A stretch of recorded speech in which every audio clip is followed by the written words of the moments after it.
Hi everyone, welcome to my very first YouTube video and to this mini course, Cloud Computing for Biologists. In this series, we'll dive into the core concepts of cloud computing, explained in a way that a biologist like you and me can understand, no tech jargons. This course blends animated explanation, essential theory, and hands-on workshop. By the end, you won't just know what cloud computing is, you'll feel confident using it in your own research. So let's get started, and don't forget to like and subscribe and follow along, because biology is changing and we are evolving with it. This mini course is divided into 6 sections, designed especially for biologists who wants to understand and apply cloud computing in their work. We'll start with the basics, what cloud computing really means, why it's becoming essential in biology, and how it can supercharge your research or projects. I'll use some biology-focused examples and analogies to explain the cloud concepts. In the second video, we'll explore how artificial intelligence integrates with cloud platforms.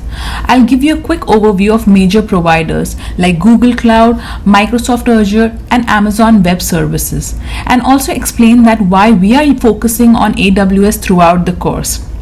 In the third video, we'll dive into Amazon SageMaker, a powerful tool that simplifies the machine learning workflow. It's a game changer, especially if you're new to coding but curious about machine learning. In the fourth and the fifth video, we'll jump into hands-on tutorials with Amazon SageMaker.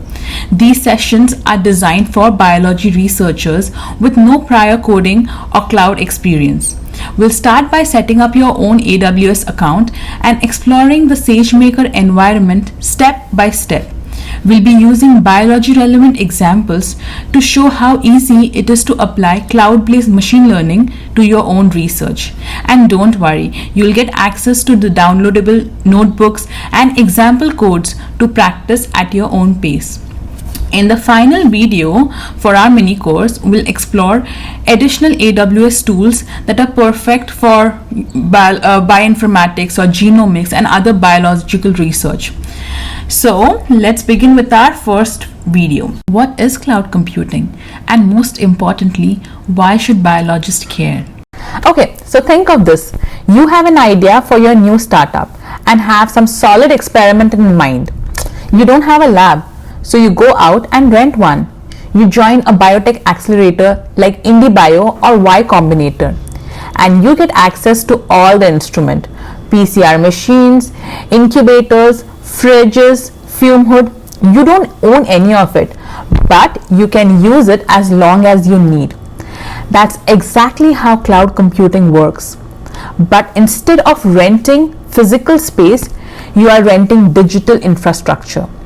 You are not buying servers, installing softwares, or worrying about storage limit. You just log in and start working. Basically, cloud computing is like a virtual laboratory, but built for data.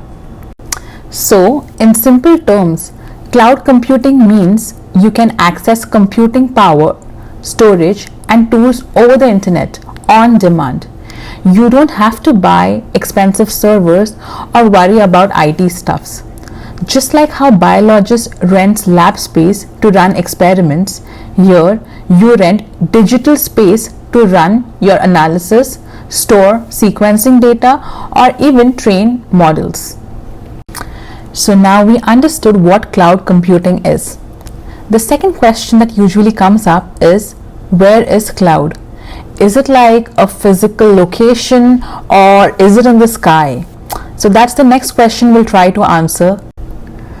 So the good news is, cloud is not floating in the sky.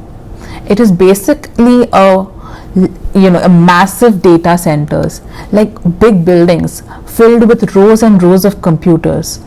You can think of it like a high-tech version of your wet lab, but instead of pipettes and plates, it's packed with servers, cooling systems, and a lot of cables. When you use the cloud, you're basically renting a small portion of one of those servers, and I'll show you how it looks like. So these are the servers in the picture on the right. Those are the servers. It might be located in Virginia or Frankfurt or Mumbai, depending on what you choose. Your computer connects it to it over the internet, kind of like being plugged into a really powerful machine somewhere far away. All the heavy computing happens there, but you can control it from your screen. Now there is this one link that I have added, and it's also there in the bio, which is the link for AWS data center tours. It's a cool way to see what these places actually look like. I would recommend watching this link. You'll enjoy it. Okay, that's great. We got to know that cloud is basically a data center. It has a physical location. But now let's come to the point. Why should a biologist like you and me care about all this? Because let's be real, as biologists, we didn't sign up to become an IT expert, and I totally get that.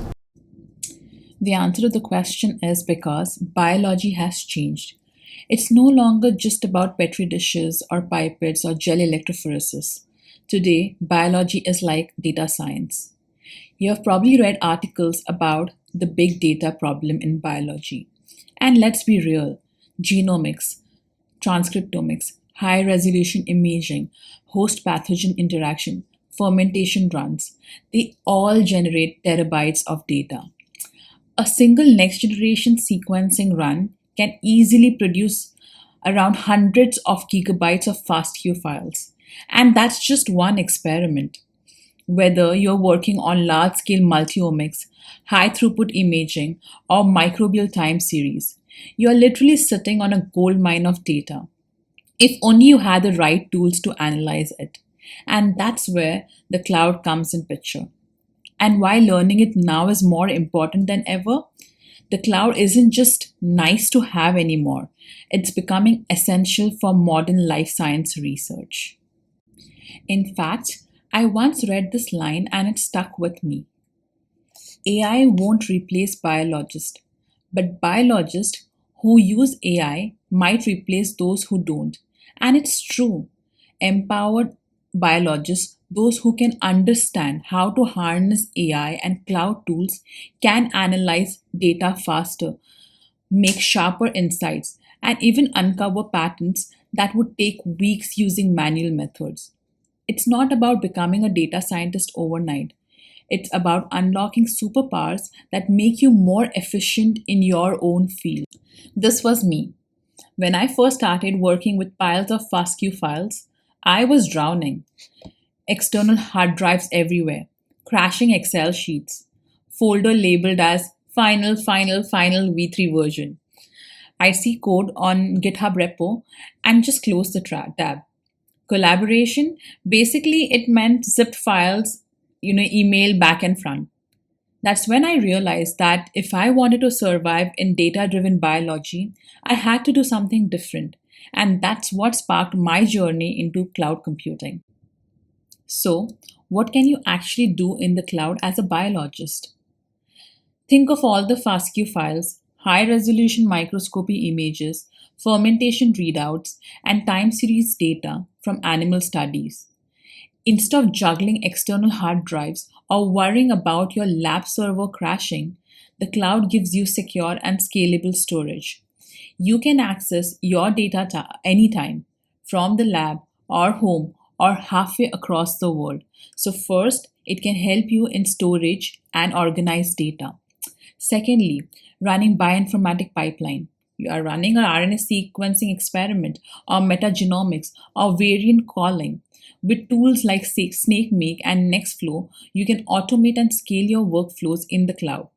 That means no more failed runs because your laptop ran out of memory, and I know this.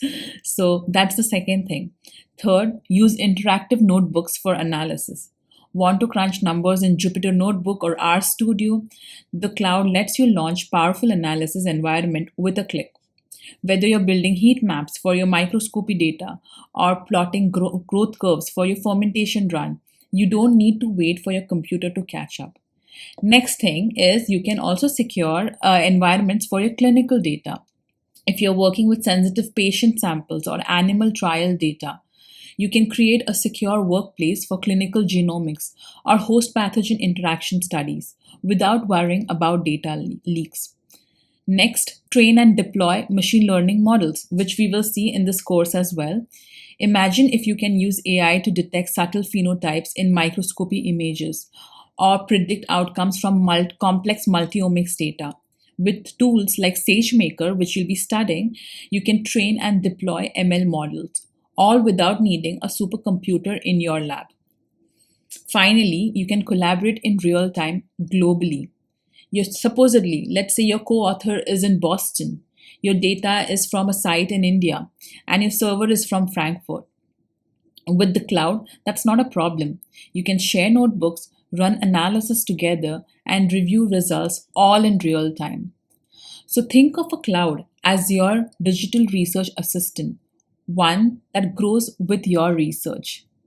This isn't just the future of biology, it's biology right now.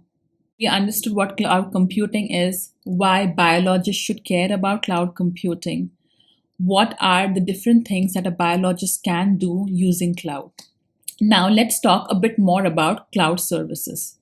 Now, there are three major types, and I'd like to explain the cloud services, those three types, with something that we all are familiar with and we love, and that is polymerase chain reaction.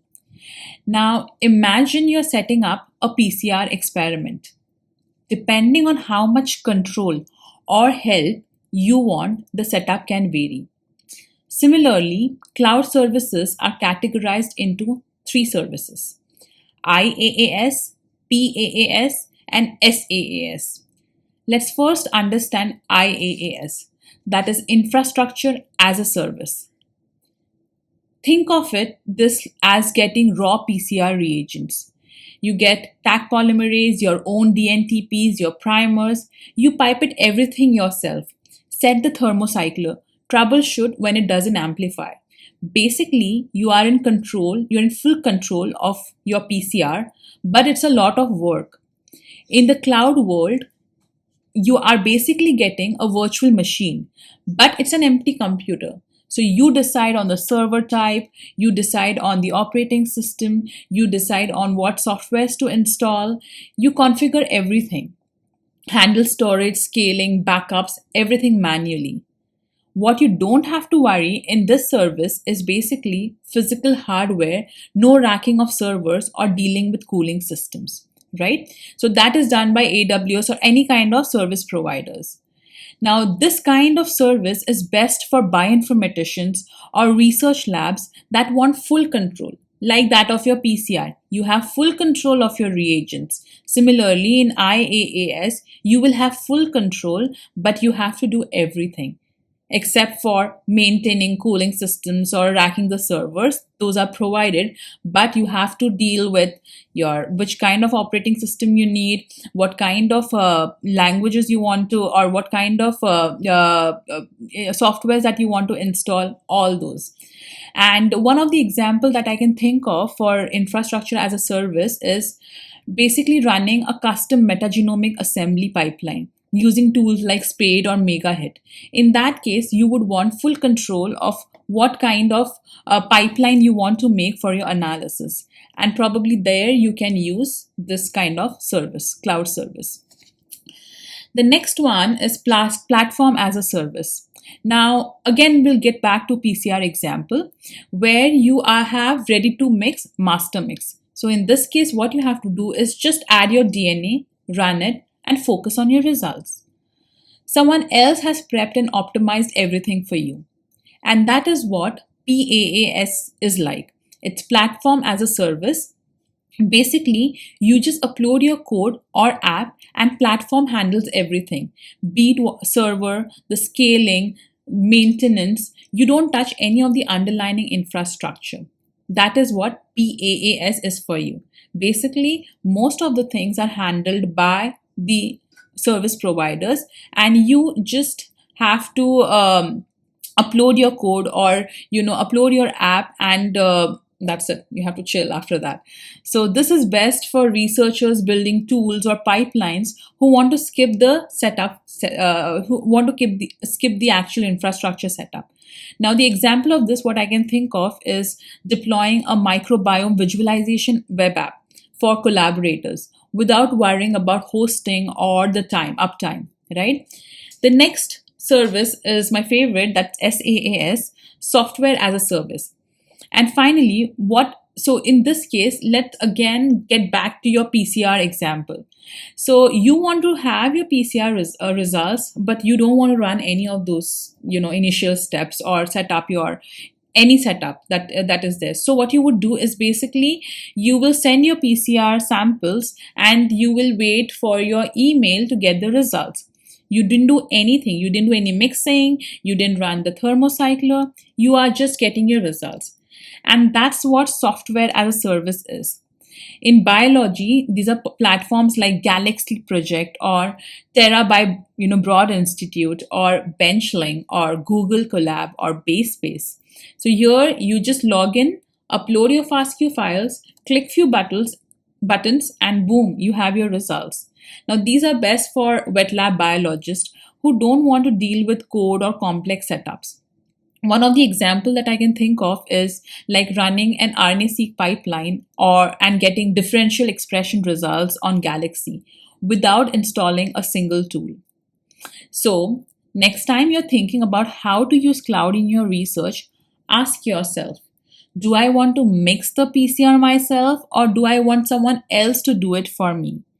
This simple analogy will help you decide whether you need IAS, PAAS or SaaS. In my upcoming videos, we'll add in some more details on these different services that I mentioned about. Alrighty. So we covered what cloud services are, what are different types of cloud services. Now let's talk about different cloud environments, or what are technically called as cloud deployment models. These are just different ways you can set up and access the cloud, depending on your needs, like whether you want more privacy, control, or flexibility. Now, there are four main types of cloud environments: public, private, hybrid, and community cloud. Let's break them down. Let's first check out the public cloud. Think of it like using a shared lab space in your university. You rent access to powerful equipments, but you're sharing resources with others. This is the most common and cost-effective setup. AWS, Google Cloud, Microsoft Azure all offer public cloud. Now, private cloud. Now, imagine you have your own personal lab, fully secured and customized just for your team. That's like a private cloud, usually used by hospitals or research centers handling sensitive data. The next one is hybrid cloud. Hybrid is basically a mix. You keep your critical data in a private lab, but use public facilities when you need extra space or power. Many institutions use this model to balance control and flexibility.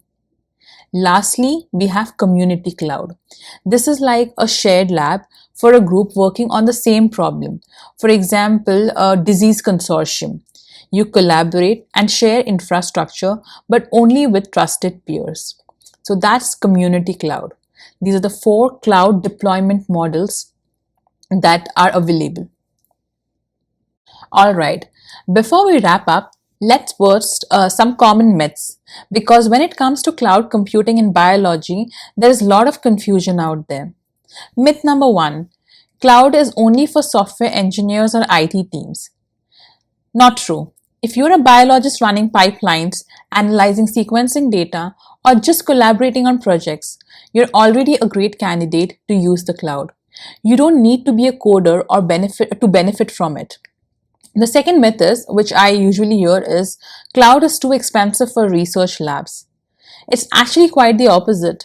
With pay-as-you-go models, you only pay for what you use. Plus, many platforms offer research credits and grants, especially for academic or early-stage projects.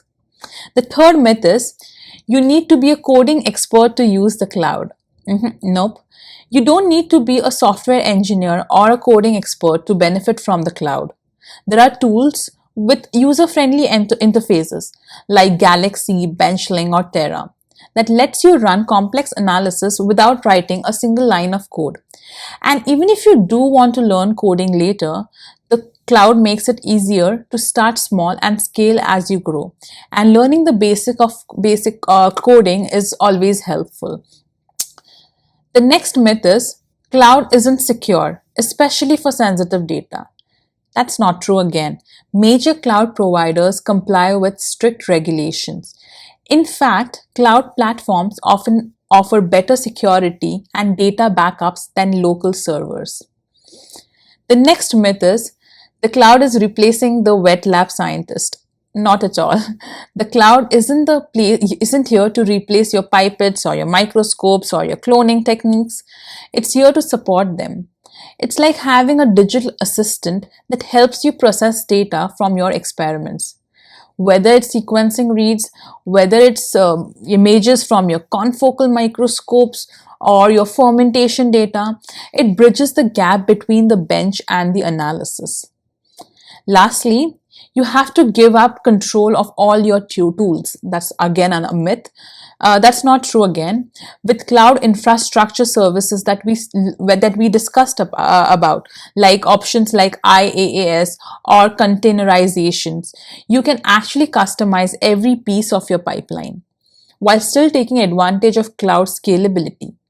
So don't let these myths hold you back. The cloud is not just the future, it's already here, and it's made for scientists, researchers, graduate students like you. Okay, so let's quickly recap what we learned. Biology is becoming increasingly data driven, and traditional lab setups can't always keep up. The cloud acts like your digital lab assistant, scalable, shareable, and powerful. We spoke about what cloud computing is, why biologists needs it, and how it could be useful for the research. Next, we spoke about three main cloud service models: IaaS, PaaS, and SaaS, each offering different level of control and simplicity. We broke it down using a PCR analogy, so you can remember it better. We also saw different types of cloud environments: public, private, hybrid, and community. And most importantly, we cleared up some common myths that hold people back from starting. The bottom line, you don't need to become a cloud engineer, but learning cloud is becoming essential for modern biology. So that's all for this video. Coming up next, a deep dive into AWS for biologists. Like and subscribe if you are excited to learn hands-on cloud skills. See you all in the next video. Bye.